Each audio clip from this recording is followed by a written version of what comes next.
wa iyazu billahi. Lafiya kuwa? Ina ku lafiya? To menene ya faru? Wai ya muka dauki rayuwa ne? Me yasa kake mantawa da Allah a cikin al'amuran rayuwarka ne? Me yasa idan zaka aikata abu ba ka yin tunani kafin ka aikata shi? Me yasa baka yarda da cewa Allah shi kadai ne yake yi ba dan adam ba? Mun fahimce ka ba. Mun zabi shugabanni da kanmu domin su zama mana garkuwa, amma ana karkashe mu sun zura ido suna kallo ba wai kuma dan ba sa da za su yi ba. Wannan abin da yake damu. Kuma kowanne shugaba daga cikin su mu muka zabe shi da kanmu. Kuma abin haushin ma a lokacin da ake zaɓe su sai an rasa rayuka da dama saboda tashin hankali. Wani ma ya kare duk dai akan ya kada ƙuri'arsa ga wanda yake so. Wata matar da cikinta ga zafi ga kishin ruwa ga yunwa duk dai sai ta jefa ƙuri'arta ga wanda take so.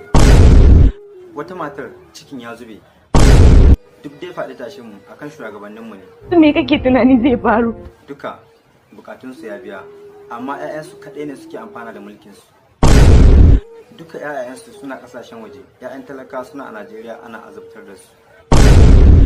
Da wanne za mu ji tashin hankalin da muke ciki ko rashin tsaro, tsadar rayuwa ko hana mu neman ilimi da aka yi.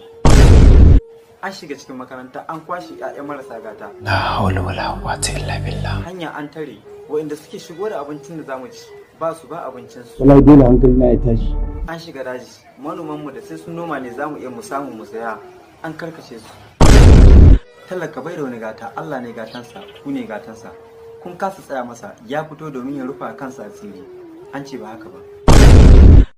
Ba mu ce idan mu yi karatu dole sai kun ba mu aiki ba. Muna yin karatu ne don mu kare kan mutunci kuma mu kore jahilcin da yake cikin kanmu. Wannan gaskiya ne. Da yawa muka yi karatu har mu kai matakin digiri amma ba aiki da ƙarshe noma za ka kama. Tabbas, tabbas. Kowace gwamnatin da za ta zo sai mun fuskanci kalubale a cikin mulkinta. Allah ka kawo mana shugabanni na gari. Amin. Yan Umar suke hannun yan ta'adda, Allah ya kubutar da su lafiya ba tare da cin zarafi ko tozarci da wulaƙanci. Amin ya Allah.